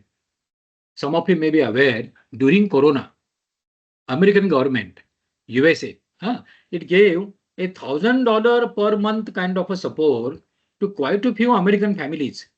आपको पता होगा, on the American West Coast, America is supposed to be heaven, but on the West Coast of America, 16% of Americans are poor by the American definition of poverty.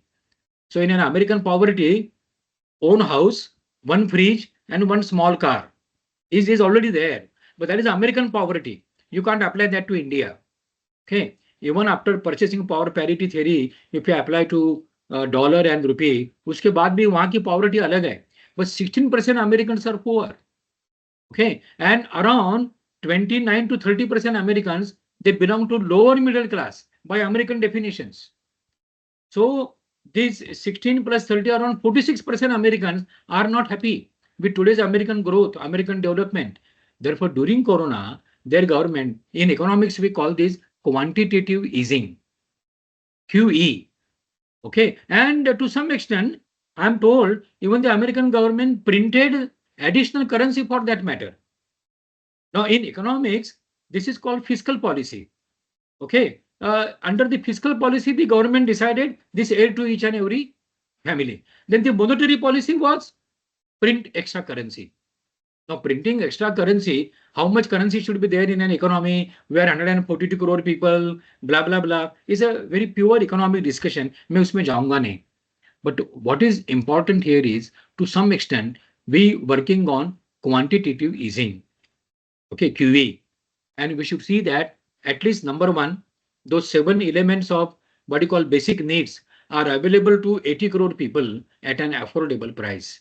Number one. Number two, I find it much more important. Compare the highest rate of tax applicable to an individual around 30% and the corporate tax around 24-25%. This was the biggest blunder committed by USA. And this blunder continues to be impacting their economy even today. So with all concessions, subsidies, advantages, etc., the average corporate tax rate in USA, if you look at it, is anything between 16 and 18%. But what about the average tax rate paid by an average American? An average Canadian, okay, including the expats going from here to Canada, they pay around 30% tax, 30%. But in exchange of that 30%, the Canadian government gives so many advantages to its citizens, including the foreigners, so many advantages. Okay, and therefore, the very reality now, quite a few Indians from America, quite a few Indians from USA are now migrating to Canada. Canada has got its own challenges. America has got its own challenges. Okay, but the point I'm making here is we need to have a very holistic kind of a discussion on our budget. Now I'm coming to a very serious point of discussion here. We know a couple of years back, the present government announced, okay, demonetization. I mean, control on currency. All of us know now it was done, but the outcome was not very promising. And that to some extent badly impacted the taluka level economy, rural economy. Now, of course, a bajipala, a vegetable vendor, etc. Okay, पे phone पे पैसा लेते हैं, उसका accounting होता है, etc. But what is very serious here is how do we look at the deficit in a budget? Okay, there is a fiscal deficit, revenue deficit, capital deficit. My request to all of you, if you get time, okay, go back to economics, which you might have studied in your BCom curriculum, or just go to Google and see what meaning they carry. Fiscal deficit, revenue deficit, capital deficit, etc. Hey, chalo, forget these variations. 4.5% deficit in the budget. Okay. Now, there are quite a few interesting parameters. Overall loan taken by India, loan taken by government of India, state governments, etc., pura, then the loan in the system, the total loan should be what percentage of the GDP? Surprisingly, America's total loan, okay, is a huge percentage of its GDP. But America and American economy and American people, they bounce back. Okay, they bounce back with what? Together they bounce back with what? A lot of innovation in manufacturing, service, etc. The top 5 companies, American top 5 companies from the service sector, okay, it is unbelievable. They contribute around 36 to 40% of the market cap of the American stock markets. यानी देखिए 5 top service companies, I am not talking about automobile companies. Okay. यानी जो एक macro picture होता है MACRO, that macro picture has to be clubbed very well with the micro picture MICRO. So macro and micro both have to be clubbed together. So macro comes back to what? Macro comes back to the structure of the economy through that what you call the matrix I said 3 by 3. And therefore, I am of a strong opinion, very strong opinion. I agree that the productivity in public sector enterprises, okay, is not very impressive. But I can tell you, there is a lot of brilliance. Like quite a few cost accountants and management accountants are working as CFOs in quite a few public sector enterprises, and they are in a good command. The point here is, if at all you call it public sector enterprises, then there is a kind of a what you call problem here. I don't want to call them public sector enterprises. I want to call them public enterprises, not sector. Public enterprises, okay, where you and me are the shareholders. So our public enterprises will have to be valued very differently. Their business valuation will have to be done very differently. And to give those 7 items at an affordable price to a common man, there is definitely a big role for the public sector enterprises. So cost and management accountants, my friends, I earnestly request you out of my heart, okay, let us not support excessive privatization. Okay, I am for entrepreneurship, and that is the greatness of India. I made a statement, 6 crore Indian entrepreneurs, they support our economy. At district level, taluka level, they generate employment. I am for entrepreneurship. Okay. But when it comes to privatization, we need to look at it. There was excessive application of privatization in USA during the last 3 decades. And therefore, an average American is not happy. Some of you may remember there was what you call a procession. There was a revolt, a rebellion on the Wall Street. And the statement made was, we are 99, you are 1. So the wealth concentration in America, if it is with the top 1% shareholders, top 1% Americans, and the 99 hold how much wealth, the overall economic model at micro level for an American family is also under terrible pressure. Why? Because Lord Keynes made a statement. I'm referring back to classical economics. He made a statement. An economy would prosper, would go up if more consumption happens. If there is more consumption, there shall be more manufacturing, and that would support GDP. But more consumption from where? Therefore, the saving rate, the family saving rate in America, even today, is not very impressive. So the capital formation in America, okay, is with the top 20 people. Okay, so the number of Americans who invest in stock market and mutual funds, you can't simply compare with Indians investing, although the number in India is also going up. But then what happens to a stock market? Even for that matter, to the most of the mutual funds, it's the secondary market. The money doesn't go to the corporate world for the primary productive use of the capital. तो इसकी क्या कहते हैं, ये जो चल रहा है price earning ratio etcetera etcetera etcetera, ये कहाँ तक जाएगा? Foreign investment institutes, if they have an expectation of ROI 8 to 9% in their home country, and we offer them around 20%, they are very happy, and therefore they are investing in our bourses here. Okay, but occasionally, whenever they want to book their profit, there is a selling pressure on the market, and with all the global international pressures happenings, okay, the pressures on Indian economy, therefore the pressures on stock exchanges, etc. Look at the overall economic model. In that overall economic model, where stock markets and mutual funds sit, they have definitely a role. Okay, but then as I made a statement here, we should have a stock market at a district level. You call it a bond market. Okay, risk-based bonds, risk-based equity, risk-based deposits, and let it be handled by some prominent cooperative banks and nationalized banks at district level. Cooperative banks, they have contributed a lot to Indian economy. Okay, there are quite a few very good cooperative banks in Maharashtra. So cooperative farming, cooperative shopping, okay, cooperative association of small shoppers, and cooperative groups of consumers. I am the chairman of Mumbai Grahak Panchayat, okay, of the western suburb Vileparle in Mumbai. So when I look at the consumers and their unity, we have 35,000 families as our members. So this budget should have come out with some such suggestions for consumer groups, for small business groups, for small enterprises. Okay, and as I said in the very beginning, for all small what you call farmers. लेकिन इसके बारे में structural changes which are required for our economy, this budget has reasonably disappointed me. There are some good spots in the budget. There are some good areas in the budget. Certain areas, have impressed us.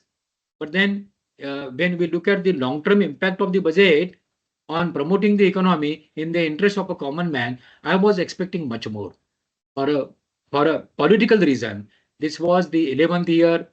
इस 11th year में madam जी ने अपना ये 8वां अर्थसंकल्प हमारे सामने पेश किया. हमारे लाडले प्राइम मिनिस्टर साहब मोदी साहब की सारी सत्ता में ये 11वां साल है, उसका ये 11वां बजट है.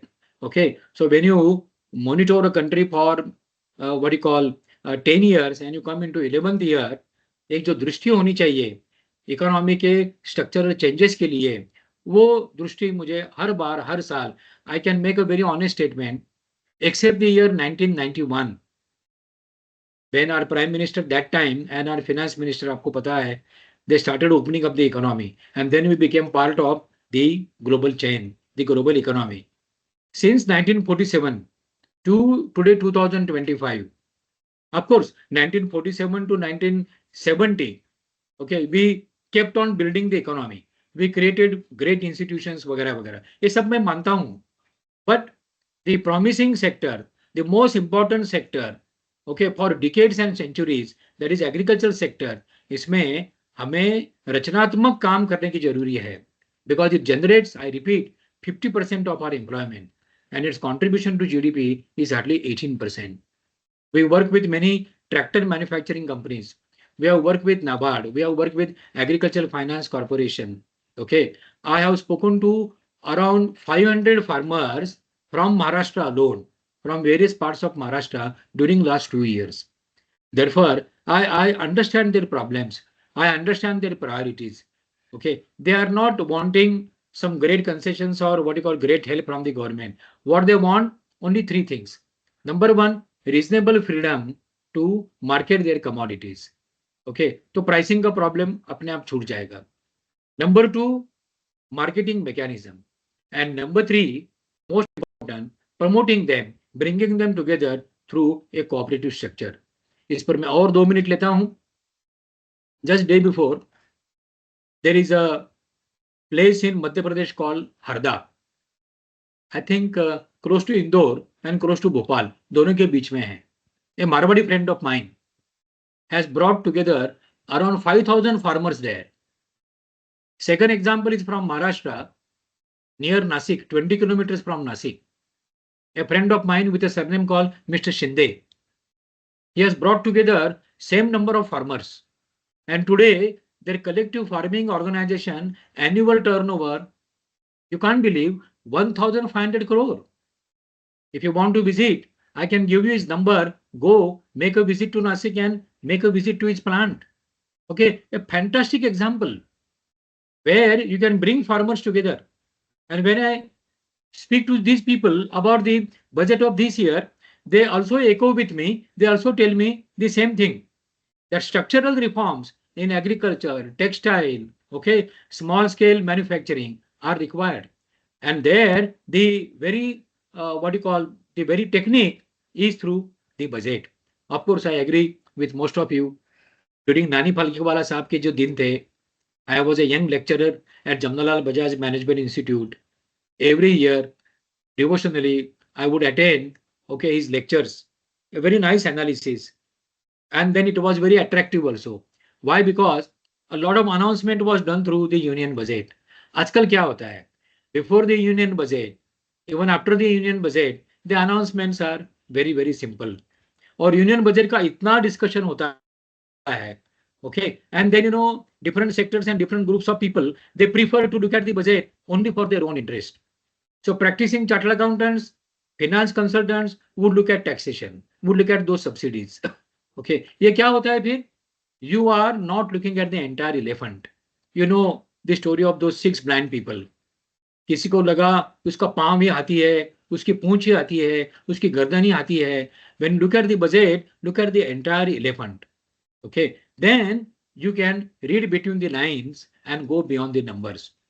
So friends, I take a small break here from my discussion, and now welcome if at all you have some questions, some queries, or some arguments, because I too would be very happy to learn from your arguments if you have a different thought process, a different viewpoint. So Sagar ji,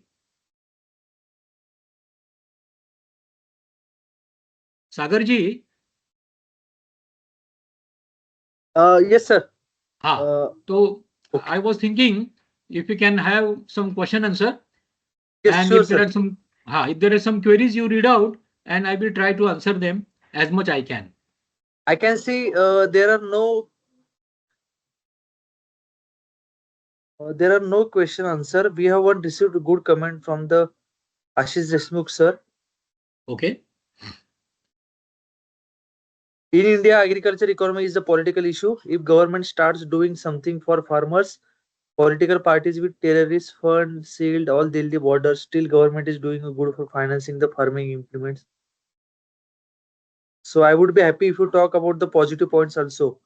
On Which the I think I spoke right from beginning.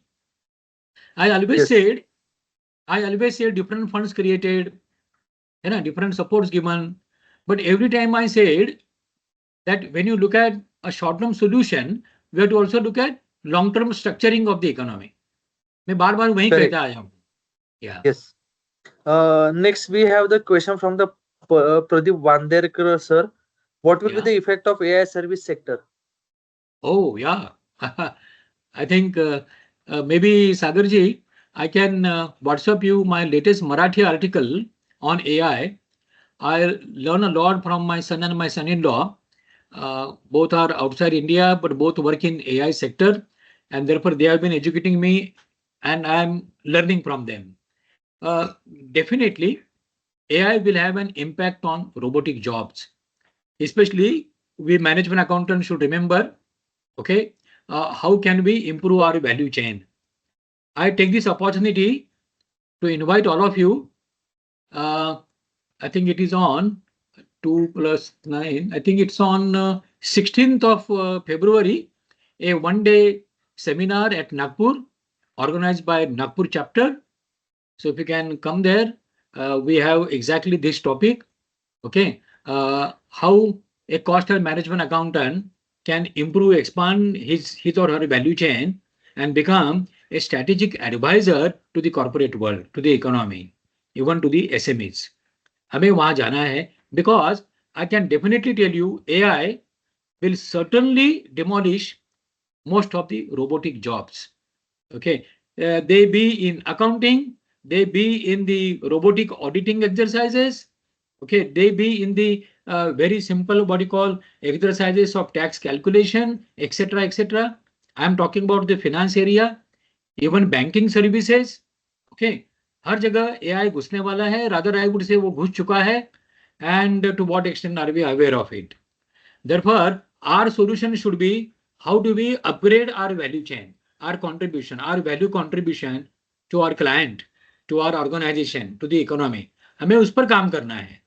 And this is exactly my presentation at Nagpur, okay, in their Nagpur program, what cost and management accountants should do, okay, to enhance their value chain and become a strategy advisor.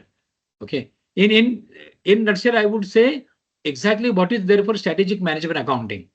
Okay, हमें उस पे अमल करना चाहिए, काम करना चाहिए. This is my answer to this query. Sir, I have one question regarding that.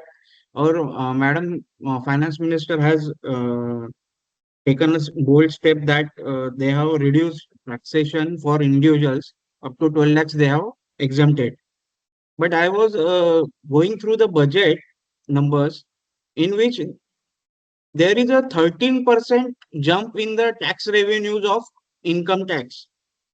So I am not able to correlate that they have forgone the 1 lakh crores in tax. So what is No, your it has. thought on it? Really, I already said that when we have reduced the corporate rate of tax from 30% to 24-25%, हमें कहीं पर से तो वो कमाना चाहिए.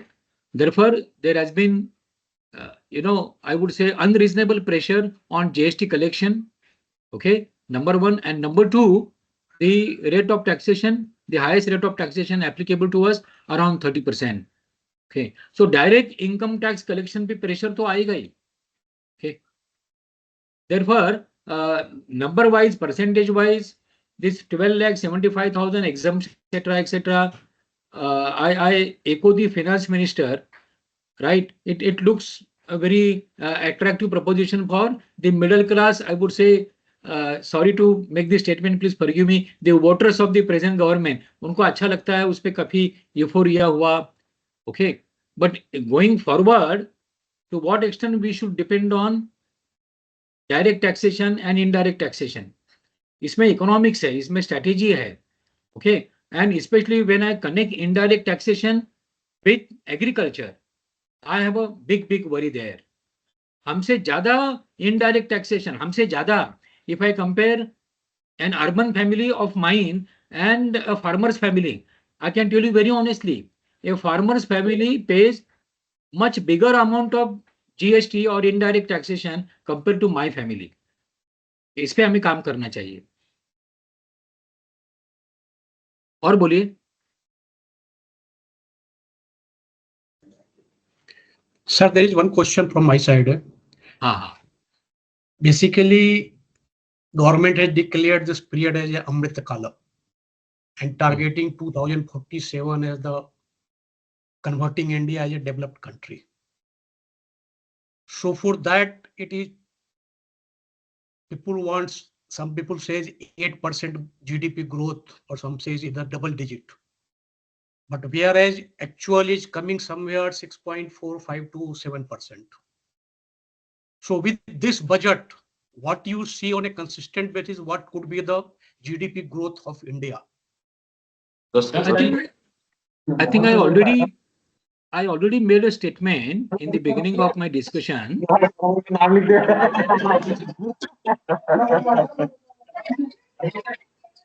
Hello,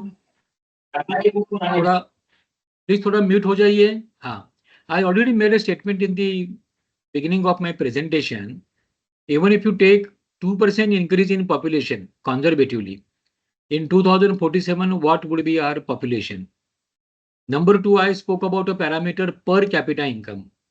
Okay, what does it mean? We have to look at per capita income much more than looking at the absolute amount of GDP of the economy. कैसे, एक small example I share with you. In a village, imagine there are 100 families. Just an example. Out of 100, the income of one family, is suppose 1 crore rupees, a very rich family. And the 99 families, their annual income is 1.5 lakh, say 12,000 rupees per month. Okay, now you take the total of the 100 families. You can call it a GDP of that village. Usme you have added 1 crore of the rich family. Now, if you calculate the per capita income of that village, it also may look impressive. Okay, but if you delete 1 crore income of that one family, look at just 99. Then again, the per capita income, okay, is a problem. So we have to also look at who contributes how much to the economy. Okay, when we say the GDP should grow at 8%, 9%, if the big corporate houses contribute through GST, etc., or they contribute through their manufacturing, also the services, But I again come back again and again and again. Okay, the very bottom of the pyramid are those 80 crore people. And where is their purchasing power? Perpetual economics जिसे हम कहते हैं निरंतर अर्थशास्त्र, अगर ये चलना होगा तो we have to pull up those 80 crore people. Okay, and therefore I said about, I spoke about couple of suggestions. What do we work for them? We middle class people are only 31%. Okay, so 31% versus those what you call 80 crore people, okay, which are around 60% or 59%. That's a big number. तो हमें ये देखना होगा. Let us see, all of us should be ambitious, all of us should desire a great growth. लेकिन 2047 में if I want to be a developed economy in terms of per capita income, okay, what should be the rate of growth in my GDP? इसके बारे में भी मैंने शुरुआत में कहा है. But what is, again and again I am making a statement, okay, the GDP is growing, but what part of GDP is enjoyed by those 80 crore people? There is a data available. 1% of very rich Indians, 10% of rich Indians, okay, and I would say around 20% out of the 31% middle class, 20% higher middle class Indians, okay. What is their income structure, amount of income per annum? And the rest of us. The rest of us are, I would say, around 70%. So 30% and 70%, a comparison bhi aap kar lo, you would come to a very realistic conclusion that we need to work a lot. And I made a statement in 1950, we were slightly ahead of China. But on most of the parameters, China is 2.5 times of us. Okay. So instead of just blaming China, अरे ये तो communist लोग है, यहाँ कुछ freedom लोगों को मिलता नहीं है. What is the definition of freedom? We have a lot of freedom, suppose in our country, okay, but without proper adequate income, I can't enjoy that freedom economically. I may enjoy it politically, culturally, religiously. Okay, मेरा economic enjoyment मेरी कहाँ है? Therefore, you know, I agree with the organizers of our session, reading between the lines and going beyond numbers.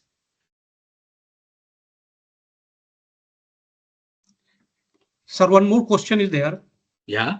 Basically, that just you talked about the agriculture sector, which Which imply agriculture sector, sir, agriculture sector, which imply around 50% of the manpower and Yeah. generate around 18%. Yeah. But if we go and look at that sector, sir, that Hello, yeah, Subhendu ji, please. हाँ, बोलो. Yeah. वासायन जी बोलिए. yes, sir. So basically, the people who are employed in the agriculture sector, if we go there, their employment is only for the limited period, maybe 1 month or 1.5 months or 2 months, virtually. And rest of the time, they are just passing the time. So one of the reason for being a lower productivity or lower earning is also that they are not fully employed. So what type of suggestion you are having to how to mobilize that manpower which is not actually utilized either for productivity or agriculture sector or any other economic activity?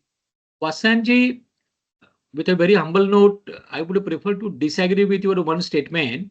Out of 12 months, they work only for 1 month. Let us not generalize. Okay, I do not know which part of India you belong to. I have traveled through whole of India, right from Assam to Kanyakumari and Surat or Kutch to, I would say, Vizag. तो एक महीना अगर हम कहेंगे कि वो एक महीना ही काम करते हैं, then it is not, you know, a good statement made for the farmers. I agree with you. Okay, how do we make agriculture more productive? And I made a statement. Unless it becomes collective, cooperative, they come together. Okay, cost of farming, all their farming processes cannot come down if they don't come together. On a 2 acre, 3 acre, 4 acre land, okay, a farmer, forget he buying a tractor, he can't even take tractor on rent also. Tractors are available on rent. Okay, therefore they should come together. Number two, if they come together, imagine a very small example. 100 farmers come together with an average land holding of 2 acres. So it is 200 acres of land. And collectively, they grow 5 different crops. It is like, risk hedging. Let's say a manufacturing company is making 10 different products, not putting all eggs in one basket. So farmers also, if they come together and on a land of 200 acre size, if they grow 10 different crops, so some crops would do very well. Some crops may be slightly above break even. Some may run through losses. But overall, the surplus that is available to those 100 farmers would be reasonable. Okay. And I have suggested through my paper, uh, recently I wrote a paper, a research paper, the farmer agriculture industry should go through 4 stages of growth. The first stage is they should just come together. Their ownership is intact, but they should conduct all their farming processes together so that the process cost comes down. Okay. And they should also do their marketing together so that the distribution cost comes down. This is level 1. Once they come together, level 1, work together 3-4 years, they gain confidence with each other. Then level 2, they should create a cooperative society and surrender the ownership of their land to the cooperative society. Then there is a joint big balance sheet, one single profit and loss account. Okay, they come together as a cooperative society. And as a cooperative society, they work with consumer society. They work with group of small shop owners who buy crops from them and they retail. That is level 2. Level 3, when they are together as a cooperative society, after a couple of years, maybe 5, 6, 7, 8 years, number 3 is they should work on agricultural infrastructure like cold storages, distribution vans, okay, even research centers, etc., etc. That is level 3. And level 4 is very important for me. Historically, I would say India has been into the agriculture, what you call Sanskriti, जिसे हम कृषि संस्कृति कहते हैं. So number 4 level, each district or each area, the farmers should bring up the great Indian culture. अब देखो ना, you look at any Indian festival, 95% of Indian festivals are connected to nature, agriculture.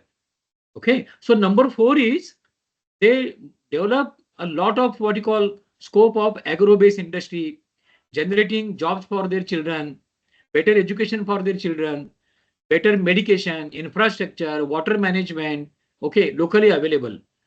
So the agriculture sector should go through these 4 stages. Now, if I talk about stage 1, I already said through this budget, okay, some attractive proposition should have been made to the farmers. If you come together, form a cooperative society, at least 100 farmers, these are the concessions the government will offer to you. This is the support the government will give to you. Okay, we have to promote, no, we have to promote the exercise. That is what is my answer. Okay, thank you, sir. Okay. Okay, thank you, sir. We have another question. What are the basic steps that can be taken to improve the per capita income? Oh, that's a very general statement. My request to our member who raised this question, please read my book with the title Economics of Survival. Okay, it was published a year back. In the beginning, I said I studied 14 economies, and the 50% of the book offers all the solutions in detail. There's an in detail discussion. Okay, name of the book is Economics of Survival, and the publisher is Manipal University Press. आप अगर Google पे भी देखो, this book is available. Because answering your question is repeating my lecture. Okay, to reach a very healthy per capita income हमें क्या क्या करना चाहिए? हमें तो सब कुछ करना चाहिए. वही तो मैंने पूरे मेरे लेक्चर में कहा. Okay, sir. Okay. Another question is total income up to 12 lakh is not taxable. How the government will balance this shortage compared to previous year? I I think already made there a is statement. a. Even think our there one is a. member. हाँ बोलो बोलो.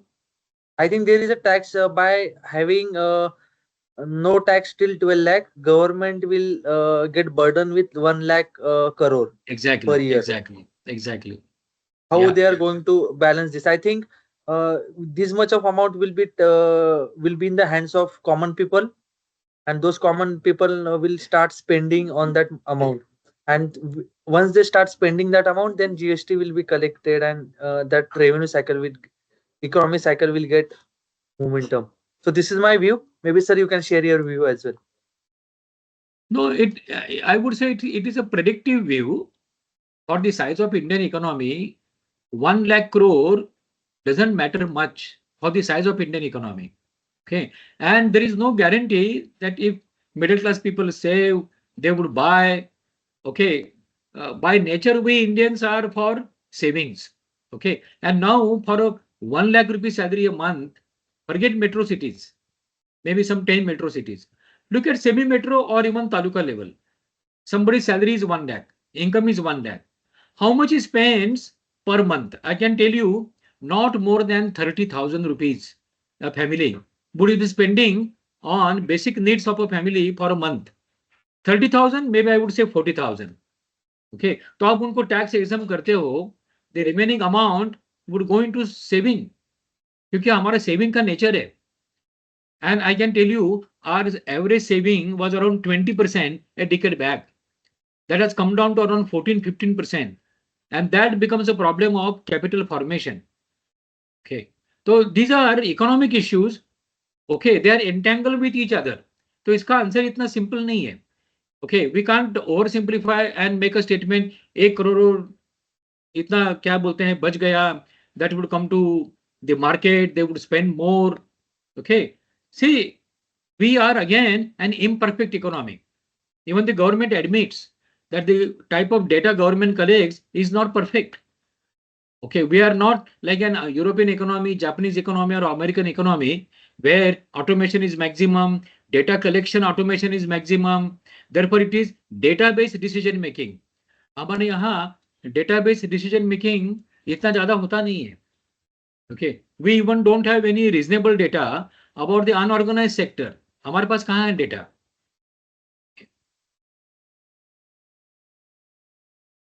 Okay, और thank you, sir. The Okay. next question is, what will be the impact of 100% FDI in insurance sector? 100% FDI in the insurance sector. Please forgive me, I am not making any political statement, but the same was the initiative that was proposed by the earlier government, by the earlier party, and the present ruling party, okay, opposed this suggestion. Foreign direct investment in insurance, maybe I would say we are 50 years behind America when it comes to insurance products. Life insurance, medical insurance, commercial insurance, okay, manufacturing insurance, insurance against loss of profit, हम बहुत पीछे हैं. So inviting people, investors in insurance is okay, provided two things. What is our regulation? Number one, and number two, more important. Okay, how many insurance products we make available to Indians? We don't have enough products available to cover the risk of natural calamity. We always make a statement every year that a couple of Indian coastal cities would go underwater. Okay, samundar unko kha jayega. Anyway, that's a big discussion.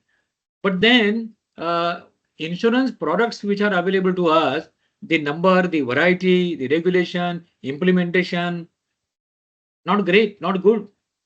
You go to the website of the insurance regulatory body, okay, आपको वहां आपको ध्यान में आएगा regulation तो अच्छा है, execution ठीक नहीं है, and I am repeating my statement, the available products, the innovation in those products, we lag behind compared to the developed nations. So concluding, answering the query, what would be the impact of the foreign direct investment in insurance sector? If it is supervised well, we'll have more competitors. Okay, and therefore, if I make a positive statement, it may impact and reduce the insurance premium. Okay. Look at the type of insurance medical premium we pay for a family. Okay, the amount increases with your age. And then there is another view, अरे इतना सारा premium देने के बजाय correct that amount, invest wisely in mutual fund और elsewhere, उससे आपको जो फायदा होगा that may meet your medical bill. Of course this has to be verified with scientific data. Okay, हमारी एक आदत क्या होती है, we Indians, we make oversimplified statements. We don't make database statements. वहाँ हमारी गड़बड़ होती है. Okay. Okay, sure, sir. The next is I from the Anand Karpe ji. I have worked. I am cooperative milk in a cooperative milk union. There was a costing sections in last 34 years. There is a tremendous potential for performance improvement, but it hardly happen. It is because of political domination. How we could come over this and go for improvement of living of farmers. True. There is a hidden answer in this statement only, and that is political intelligence, political interference. I made a statement. I made 500 plus farmers across Maharashtra, but in the 99% cases I found there is a political interference.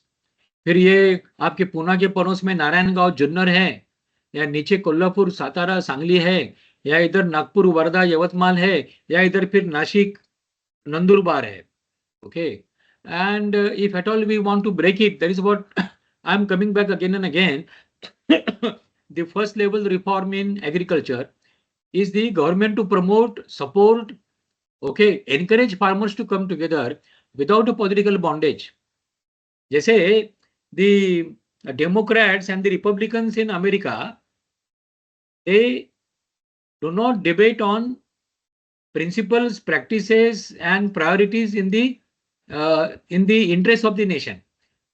वहाँ they don't play any politics for the sake of politics. They are united there. America first, US first. फिर वो Republican का president हो या democratic president हो. That kind of, sorry to make a statement, that kind of political maturity we need in our country. Okay, कि भाई nations के issues क्या है? Agriculture is a big issue. So without bringing politics, even there are quite a few political parties who survive with the support from farmers. But how much they give back to the farmers is a big question mark. So we need to promote the farmers' solidarity through a cooperative design. जैसे मैंने कहा, I give you two examples, solid examples. Mr. Shinde from Nashik and my friend Mr. Baheti from Harda, which is in Madhya Pradesh. आप मुझसे उनका number भी ले सकते हो, आप वहां जाकर देख भी सकते हो. Bringing farmers together, and then what miracle happens? Okay, sure, sir. Thank you. Is there any question from the online audience?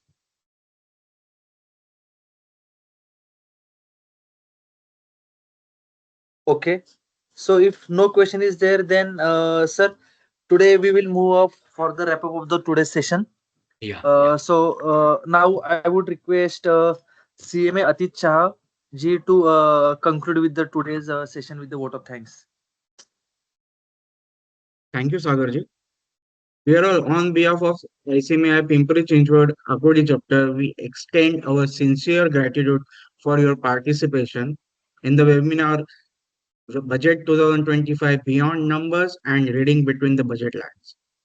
A special thanks to our esteemed speaker, CMA Dr. Girish Jakotia sir, for sharing his invaluable insights and deep analysis of Budget 25.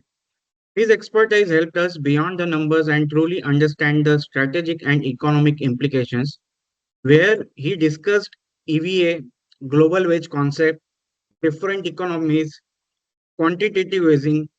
Also, he emphasized that government should come with more creative ideas in forming the policies. We appreciate your engagement and thought-provoking questions, which made the session even more insightful. We hope you find it valuable and look forward to your continued participation in our future programs. Stay connected for more such knowledge sharing sessions. Thank you. Thank you.